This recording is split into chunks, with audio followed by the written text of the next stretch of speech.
অনেক অনেক শুভেচ্ছা প্রিয় দর্শক, চ্যানেল আইতে দেখছেন ফ্রেশ প্রিমিয়ামটি তারকা কথন। তারকা কথনের আজকের আয়োজনটিও বিশেষ, কারণ একজন বিশেষ মানুষ আমাদের সাথে আছেন এবং তার জন্মদিন। তবে কিছু কথা আগে থেকে বলতে চাই। যখন বাংলা সিনেমার রঙিন যুগ ছিল, যখন আমরা টেলিভিশনের পর্দায় পরিবার সহ সকলে একসাথে বসে সিনেমা দেখতাম এবং এখনকার মতো এত এত বেসরকারি চ্যানেল তখন ছিল না, সেই সময় থেকে একজন মানুষ যিনি জনপ্রিয় এবং তিনি আসলে বিভিন্নভাবে বদলেছেন, তার চরিত্র বদলেছে, বিভিন্নভাবে ক্যামেরার সামনে এসেছেন, স্ক্রিনে আমরা তাকে দেখেছি, কিন্তু একটি জিনিস একই রয়ে গেছে, সেটি হচ্ছে দর্শকের তার প্রতি যে ভালোবাসা, যে আবেগ, এবং তাকে দেখলে এখনও আমরা যেই সেই সময় আসলে নায়ক বা অভিনেতা সেইভাবেই উৎফুল্লিত হই। পরিচয় করাবো আজকে যিনি আছেন আমাদের সাথে, আপনাদের সকলে প্রিয় একজন অভিনেতা, খুব পরিচিত মুখ, ওমর সানি। স্বাগত জানাচ্ছি, শুভ জন্মদিন। শুভ জন্মদিন। কেমন আছেন? আলহামদুলিল্লাহ আছি। এবং এই যে বদলানোর কথা আসলে বলছিলাম শুরুতেই, জন্মদিন প্রত্যেক বছর নতুনভাবে আসছে, অনেক কিছু বদলে যাচ্ছে। এখন এই সময় এসে জন্মদিনটা কিভাবে উদযাপন করেন? গতকাল রাত থেকে 12টা থেকে কি কি হলো? আসলে আমি জন্মদিনটাকে একটা সাধারণ ডের মতো করেই মনে করি। আমি আমার প্রথমত আমার ভালোবাসা হচ্ছে আমার পরিবার থেকে কি উইশটা পেলাম এবং তাদের মুখের হাসিটা কি আমি দেখতে পাচ্ছি কিনা, এবং সারাউন্ডিংয়ে যারা যারা আছে আমাকে ঘিরে তারা আমার জন্য কি করছে, আর বিশেষ করে আমি যেখানে ওয়ার্ক করছি সেই ওয়ার্কের মানুষগুলি আমাকে কিভাবে মনে রাখছে। হোপফুলি আমি এবং তীর্থের কাকের মতো বসে থাকি যে এই দিনটা তো চ্যানেল আইতেই কাটাতে হয় এবং দীর্ঘদিন যাবৎ। এবং আমার মনে হয় যে আমি ফিল করি আগের দিন যে না, আমি চ্যানেল আইতে যাবো, সাগর ভাই হয়তো বা কিছু একটা খাওয়াবে, এবং আজকে একটু স্পেশাল, একটু অন্যরকম। কয়েকটা মানে তার অসুস্থতার জন্য কয়েকটা জন্মদিনে আমি তাকে বাংলাদেশে পাইনি, কাছে পাইনি। আজকে তাকে আমি কাছে পেলাম। উনি তো আমার মাথার উপর একটা বটবৃক্ষ, মানে বাবার মতো বন্ধু এবং সব কিছু মিলে উনি আমাকে এই যে এটা গিফট করলেন। বাহ, ভীষণ সুন্দর। এটার মূল্য কত তুমি জানো? আমি তো জানি না, তুমি জানবে কিভাবে? ঠিক আছে, থ্যাংক ইউ সাগর ভাই, থ্যাংক ইউ চ্যানেল আই। এবং আমার মনে হয় যে সুদূর আমেরিকার থেকে আমি যখন মেকআপ করছিলাম তখনই দেখলাম যে মৌসুমীর একটা গর্জিয়াস মানে উইশ চ্যানেল আই থেকে। It is a really fabulous. এবং আমি ছেলের সাথে কথা বললাম, মেয়ের সাথে এখনও যদি কথা বলিনি। আর আশেপাশে যারা যারা থাকে, হ্যাঁ, তাদের উইশগুলি পেলে মনে হয় যে না, আমাকে অনেক কাজ করতে হবে, পজিটিভ কাজ করতে হবে। যে তার মানে কি, যে আমাকে সুস্থ থাকতে হবে। একদম। মানে একটু ব্যাড লাগ, মানে গতকাল হঠাৎ করে রাতে থেকে উঠে থেকে গলা বসে গেছে, একটু খুসখুসে কাশি। আলহামদুলিল্লাহ আমরা তো বেঁচে আছি। এবং আমরা আমার জন্মদিন উপলক্ষে এটুকুই খালি বলবো যে সুন্দর একটা বাংলাদেশ দেখতে চাই প্রথমত, এবং আমার চলচ্চিত্রের মানুষদেরকে একটু হাসি দেখতে চাই, এবং আমার ফ্যামিলি যেন সুন্দরভাবে মানে অবস্থান করছেন এটা দেখতে চাই, এবং আমার নিজেকে সহিভাবে সুন্দরভাবে একটি সুন্দর জায়গায় আমি দেখতে চাই এবং সুস্থ থাকতে চাই। আমাদের আসলে সেটাই প্রত্যাশা। এবং আপনি চিত্রনায়িকা মৌসুমীর যে বার্তাটি, ভিডিও বার্তার কথা বলছিলেন, আপনি কিন্তু বারবার দেখছিলেন, কেমন লাগছিল? মানে এটা তো মানে অভিভূত, এটা বলার অপেক্ষায় রাখে না। এবং আমি যখন নাকি বাসার থেকে ড্রাইভ করে আসছিলাম, মৌসুমীকে বললাম যে তখন রেড একটা ড্রেস পরা ছিল, আমি জানতাম না যে ও যে আজকে আমাকে উইশ করার জন্য সেখানে আয়োজনে বসে আছেন। তো এটার ভাষা এবং এটার পরিধি কি অবধি সেটা আমার জানা নেই। সারপ্রাইজ হয়েছেন এবং আপনি মেকআপ রুমে বসে বারবার দেখছিলেন। এখন তারকা কথনের দর্শকদের সাথে নিয়ে আমরা সবাই মিলে আবার দেখতে চাই ভিডিওটি। ও তাই? প্রিয় দর্শক, চলুন দেখি। Happy birthday to you. Happy birthday, dear Sunny.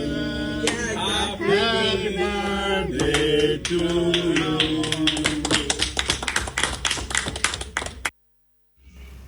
বাহ, বাহ, ভীষণ সুন্দর ছোট্ট একটি বার্তা আমরা দেখতে পেলাম। এবং তুমি যেহেতু নাই আমি খাই তোমারটা।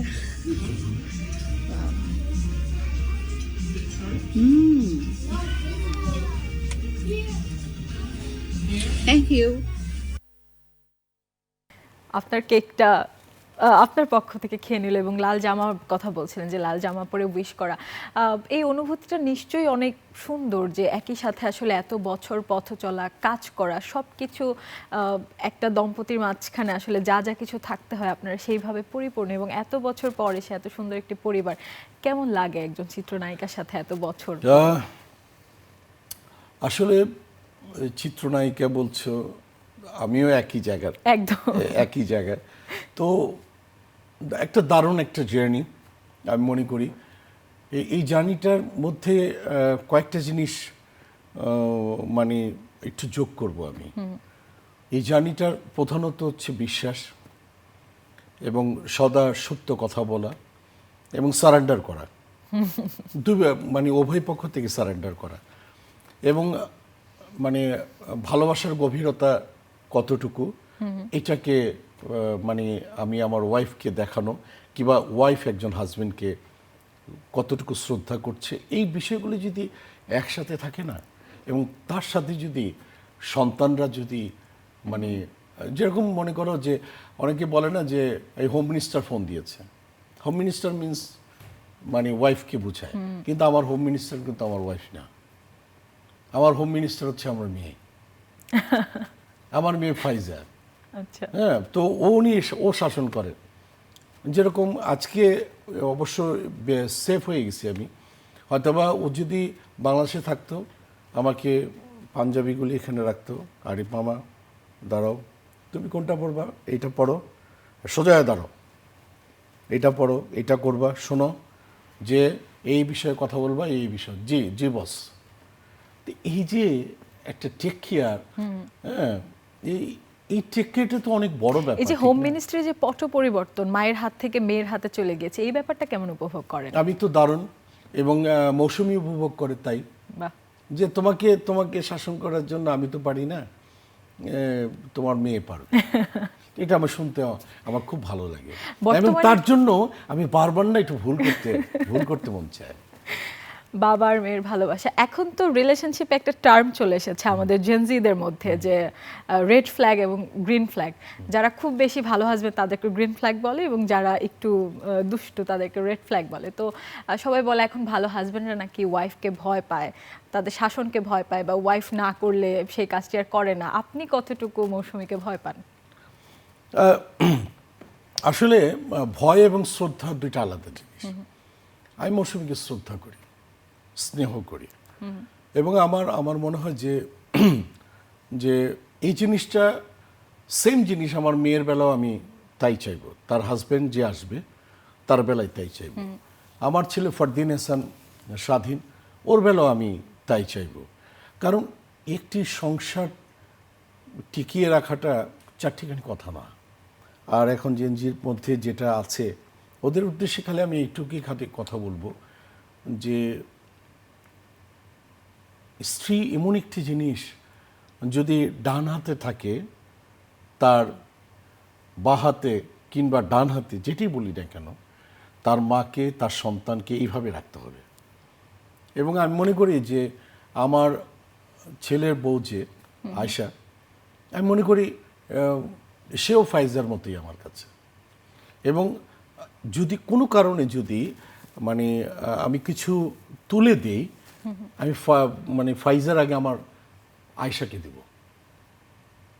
এই যে সম্মান এবং শ্রদ্ধা এবং একত্রিত থাকা, আমি ওদের উদ্দেশ্যে এটুকুই বলবো যে তোমরা একত্রিত থাকো, একসাথে থাকো, মা বাবা ভাই বোন, তোমার স্ত্রী, তোমার শ্বশুর শাশুড়ি, সব একসাথে আমরা থাকি।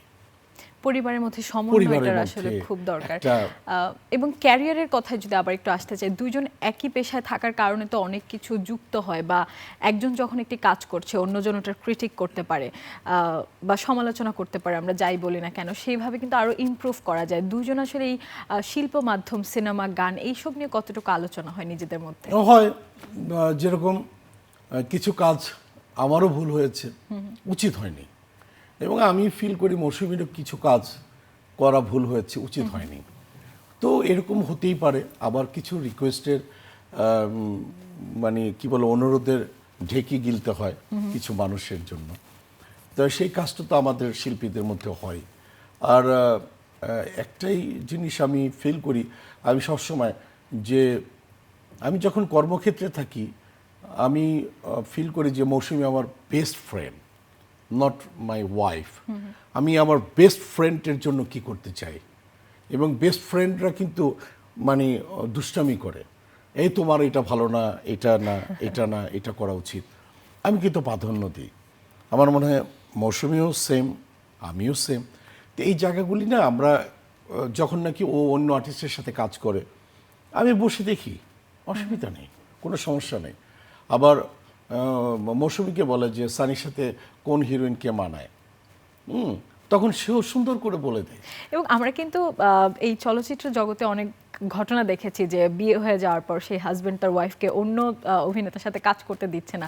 এই ব্যাপারটাকে আপনি আসলে কিভাবে নেন? ফালতু জিনিস, ফালতু জিনিস, একদমই ফালতু জিনিস। মানে কাজের একটা, দেখো শিল্পীর কিন্তু একটা বড় বিশাল সমুদ্র আছে, সেই সমুদ্রের মধ্যে তুমি যদি নামোই, নামার মতো নামো। কিন্তু এই যে আমি তুমি আটকে রেখে কেউ কারো আটকে রাখতে পারে? একদমই না।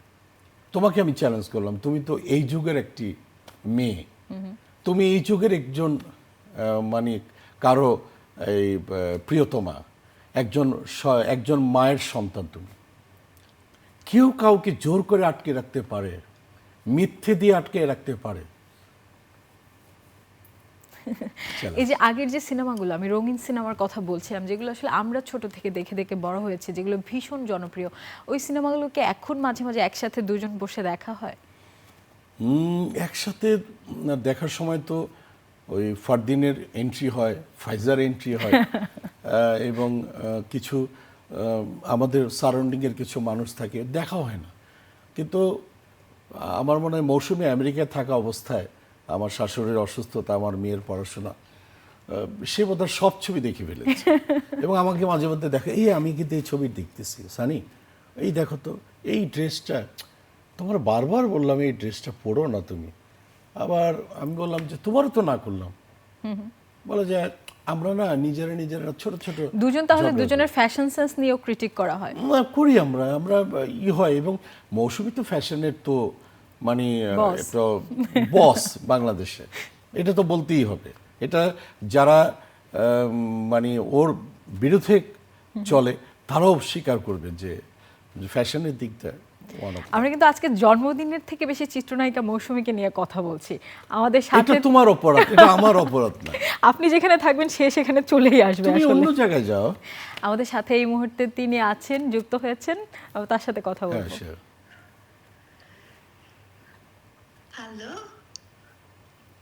Hello. Hi Sunny. How my beautiful wife. শুভ জন্মদিন। Thank you, it's my pleasure. Hello. হ্যাঁ আমার কথা শুনতে পাচ্ছ তোমরা? হ্যাঁ, আমরা শুনতে পাচ্ছি। আচ্ছা আচ্ছা, অনেক অনেক ভালো লাগছে তোমাদেরকে। আমি খুব মিস করছি এই মুহূর্তে। মনে হচ্ছে যে আমি পাশে থাকলে আমিও এনজয় করতে পারতাম এই মুহূর্তগুলো। যাই হোক, আমি ধন্যবাদ দিতে চাই চ্যানেল আই এই প্রোগ্রামকে, সবসময়ের জন্য খুব সুন্দরভাবে সবার জন্মদিনকে তুলে ধরে, ভক্তদের সাথে শেয়ার করতে পারে সবাই।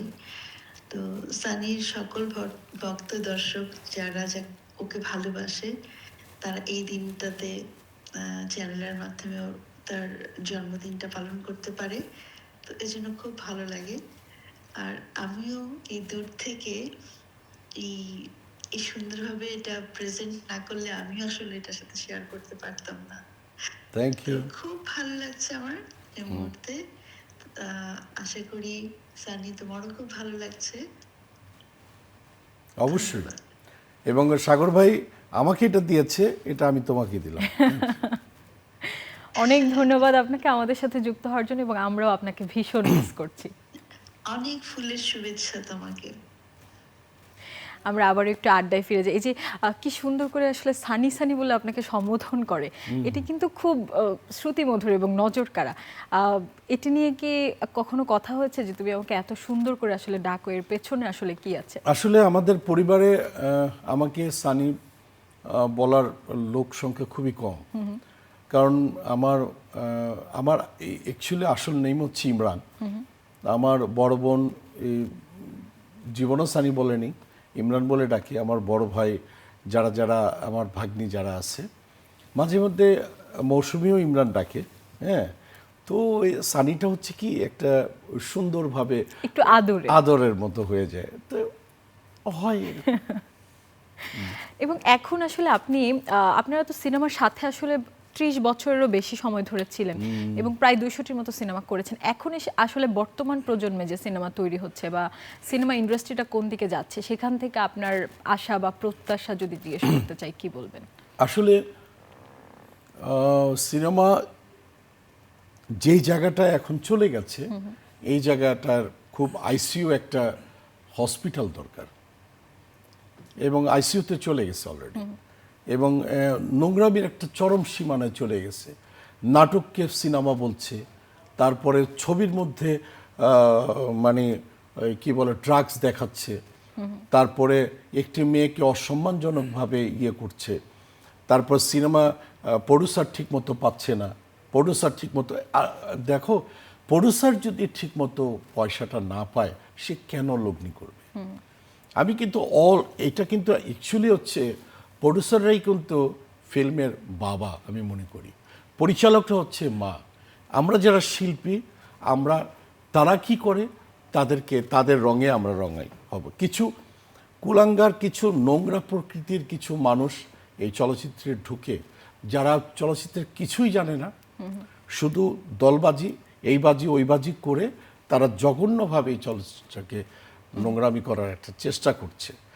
এই চেষ্টাটার জন্যই প্রয়োজন হচ্ছে গভর্নমেন্ট সাপোর্ট। একটি চলচ্চিত্রের গভর্নমেন্টের থেকে যদি, যেরকম লাইক এখন তথ্যমন্ত্রী স্বপন ভাই আমার গ্রামের মানুষ, গৌরনদীর মানুষ, বরিশালের মানুষ, আমি তার কাছে বলবো যে স্বপন ভাই, যারা জানে চলচ্চিত্রটাকে, যারা একদম বসে আছে অন্য জায়গায়, চলচ্চিত্র আসে না, তাদেরকে নিয়ে সেন্সর বোর্ডে বসা। কাদেরকে নিয়ে আপনি সেন্সর বোর্ডে বসাচ্ছেন? যে সেন্সর বোর্ডে এইটাই বোঝে না যে চলচ্চিত্রের মানে পিকচারেস কোনটা আর হচ্ছে নাটকের পিকচারেস কোনটা। এবং সেই সাথে যদি একটু সাবসিডির পরিমাণটা বাড়াতো। আমাদের সাথে এই মুহূর্তে আরও একজন আপনার পরিবারের সদস্য যুক্ত হয়েছেন টেলিফোনে। হ্যালো। Hello? এই Omar Sunny. Baba, happy birthday. হ্যাঁ বাবা, ফারদিন। আমি স্পেশালি ভাবলাম যে তুমি শোর মাঝখানে এখন, তো এর মাঝখানেই তোমার সাথে যদি কানেক্টেড হওয়া যায়, it's gonna be surprise for you. So আমি জাস্ট বলতে চাই that you have been the most important part of my life. আমার ফার্স্ট এন্ড লাস্ট হিরো, আমাদের ফ্যামিলির সবচেয়ে, you are like a shield যে আমাদেরকে প্রোটেক্ট করে always, and we love you so much. আমি এখন নাই, আমি এখন কাজের জন্য করি দুবাইতে, বাট এখন এই মুহূর্তে আমি এর থেকে, তোমার পাশের থেকে, I don't want to be anywhere else. So thank you বাবা, মিস করছি। ফাইনালি আজকে তুমি 21 বছর হলো, কেমন লাগতেছে? It's beautiful. এবং তুমি যদি আমার পাশে থাকতা, আয়শা থাকতো, আরও ভালো লাগতো। এবং খুব শর্ট টাইমের মধ্যে একসাথে পরবর্তী জন্মদিনটা যেন আমরা সবাই একসাথে থাকতে পারি। Fardin, your my boss, your my family. তোমাকে দেখে মনে হচ্ছে যে তুমি, তোমার 21 বছর বয়স, your not more than that. So always এভাবেই থাকো। আমি ফারদিন, তুমি Omar Sunny. Hello, love you, love you. কি ভীষণ সুন্দর আসলে একটি সময়ের সাক্ষী হচ্ছি আমরা সবাই মিলে, এবং আপনি একটু আবেগতাড়িত হয়ে পড়েছেন। পরিবারের মানুষজন কিন্তু দূরে থেকেও আসলে আছে এবং পুরো বাংলাদেশ আর চ্যানেল আই সবাই তো আপনার পরিবার। অফকোর্স। একদম। আর যেই কথাটি বলছিলেন যে আমাদের চিরসবুজ অভিনেতা, আমাদেরও কিন্তু দেখে এখনো তাই মনে হয় যে আগের মতো সিনেমাতে আসলে যেরকম দেখতাম একটা এনার্জি, সেই এনার্জিটা কিন্তু এখনো আছে। কিন্তু একটি ব্যাপার আমি জানতে চাই, সেটা হচ্ছে আপনাদের যে সমসাময়িক অভিনেতা অভিনেত্রীরা ছিলেন যারা আমাদের খুব প্রিয়, তাদেরকে কেন আমরা এখন কাজে দেখতে পাই না বা সিনেমায় দেখতে পাই না? এটার জন্য দায়ী আমরা না, তাদেরকে দূরে সরাই দিছি আমরা। তার মানে কি জানো, যে আপনারা দূরে চলে যান। কিন্তু ইন্ডিয়াতে দেখো, যাদের বয়স 75, প্রায় রজনীকান্তের কথাই বলো, স্যারের কথাই বলো, অমিত স্যারের কথাই বলো, যে তাদেরকে দিয়ে জেলার, জেলার 2 এরা করছে। আমাদের এখানে একই কনসেপ্ট, যে হিরোর বয়স থাকতে হবে 26 থেকে 30, একটা হিরোইন থাকবে, একটা ভিলেন থাকবে, 10টা ফাইট থাকবে, 5টা প্রেমের গান থাকবে। হ্যাঁ, এই কনসেপ্টের মধ্যেই আছে, কিন্তু এখান থেকে বেরোনো যাচ্ছে না। কিন্তু আবার আরেকজন কোনো আর্টিস্ট হয়তো বা বলে ফেলতেছে, এই এদেরকে রেখে লাভ কি, আমি তো স্টার। ঠিক আছে, ওখানে কিন্তু শাহরুখ খান, সালমান খান ওদের ইনভাইট করে আরো। যেরকম সালমানের কথা শুনলাম, যে আমি রজনীকান্ত স্যারের সাথে কাজ করতে চাই, আনেন একসাথে কম্বাইন করি আমরা। 90s এবং 25 আমরা কম্বাইন করি, ভালো ভালো ছবি দিই। কোথায় তাদের একই ঘরানার কাজ হচ্ছে। এটা কি আসলে গল্পের অভাব? না, গল্পের অভাব না, আমাদের মানসিকতার অভাব। আমাদের এই যেরকম এই যে বনলতা এক্সপ্রেস, অনেক মাল্টি কাজ দেখলাম, ভাল লাগছে। আমরা তো বসে আছি কাজ করার জন্য, আমরা কাজ করতে চাই। সে ফর এক্সাম্পল, একটা ছবিতে যদি সুপার একটা ক্যারেক্টার থাকে, আমাকে যদি ডাইরেক্টর যদি বলে, সানি ভাই আপনার 15 কেজি আপনার ওয়েট কমাইতে হবে, ইট ইজ ডান, করব। সানি ভাই আপনাকে 10 দিন মানে খালি গায়ে ওই চরের মধ্যে বসে থাকতে হবে, থাকবো। রাইট, যেখানে কোনো কিছু পাওয়া যায় না। সে ফর এক্সাম্পল, যে শুধুই মাছ ধরতে হবে, মাছ ওখানে করে পোড়ায় খেতে হবে, সবাই যদি পারে আমিও পারবো। কিন্তু সেই স্পৃহাটা কি এখন আছে? দিন শেষে কিন্তু ছবি হিট আর্টিস্ট দিয়ে কখনোই হয় না। আর্টিস্ট হচ্ছে অলংকার, একদম। আর্টিস্ট হিট হয় হচ্ছে পরিচালক দিয়ে। যেরকম মান্না ভাই একদিন আমাকে ধরছে, আমাকে হঠাৎ করে আপনি আমাকে ধরলেন কেন? কয় না তোমাকে স্পর্শ করি। আমাকে কেন মান্না ভাই? কয় তুমি এজে মিন্টু সাহেবের হিরো, এজে মিন্টু বাংলা চলচ্চিত্রের মানে মেগাস্টার। তুমি গাজী সাহেবের ছবিতেও কাজ করেছো, তোমাকে একটু ছুঁয়ে দেখি, ধরে দেখি। তো এই যে ফিলিংস, এই যোগ্যতা কিন্তু আমার না, এজে মিন্টু স্যারের ছিল, দেলারজান জন্টু স্যারের ছিল, গাজী স্যারের ছিল, সোহানা রহমান সোহান, এফআই মানি, দিলীপ বিশ্বাস স্যার। কোথায়?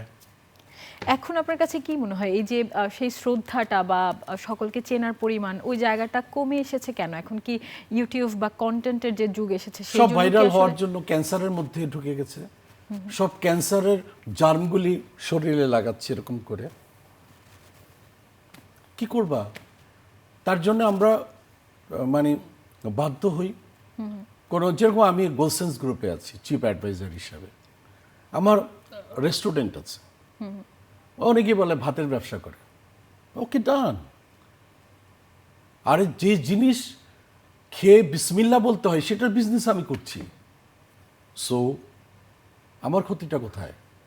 আমি তো ওয়ার্ক করছি, কাজ করছি, হালাল কাজের মধ্যে আছি। আবার কেউ হারাম কাজ করে বিএমডাব্লিউ করে আসতেছে, আবার কিছুদিন পরে এরকম করে চ্যাংদোলা হয়ে আবার ইয়েও যাচ্ছে, আবার যদি এটা করা তো উচিত হয়নি, বাস এরকম করেও ডায়লগ দিচ্ছে। তো শুনতে না আগলি শোনা যায়। আর আমি সচরাচর ক্যামেরার সামনে আসি না খুব একটা, কারণ আমার মুখটা ভালো না। আমি প্রতিবাদ করি, প্রতিবাদের ভাষাটা আমার ব্রাইট আমি মনে করি, কিন্তু সত্যের সাথে তোমাকে একটা সামান্তা বলি, আমার ভাইরাল হওয়ার লাইফে কি আছে বলো তো? আপনি তো তখনই ভাইরাল হয়ে গিয়েছেন ইতিমধ্যে, ওইটাকে যদি আমরা ভাইরাল বলি না 20-30 বছর আগে একদম যেখানে আমার একসাথে 9টা ছবি সুপারহিট আছে, একদম 8টা ছবি সুপারহিট আছে, এখনকার জেনারেশন এসে আমাকে বলবে আপনি কবে সুপারস্টার ছিলেন, এটা শুনে আমি বিচলিত হই না।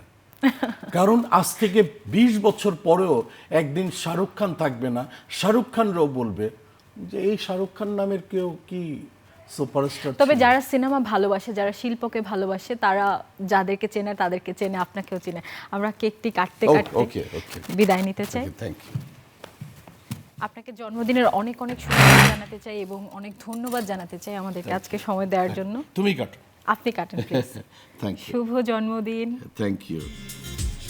Happy birthday. আরো অনেক বহু বছর ধরে থ্যাংক ইউ। আপনি থাকেন, সিনেমা থাকুক, শিল্পের সাথে আমরা থাকি। Thank you. প্রিয় দর্শক, আমরা জন্মদিনের এই সুন্দর আয়োজনে আপনাদেরকেও সাথে পেলাম, সেই জন্য আপনাদেরকেও ধন্যবাদ জানাতে চাই এবং বাংলা সিনেমার উত্তরোত্তর সফলতা আমরা কামনা করি এবং আমাদের অভিনেতা ওমর সানির মতো আরও যারা অভিনেতা আছেন তাদের দীর্ঘায়ু কামনা করি, তারা সুস্থ থাকুক, আমাদের সিনেমার জগতে আরও যুক্ত করুক, সমৃদ্ধ করুক, সেই প্রত্যাশায় আপনাদের সুস্থতা কামনা করে তারকা কথনের আয়োজন থেকে বিদায় নিচ্ছি।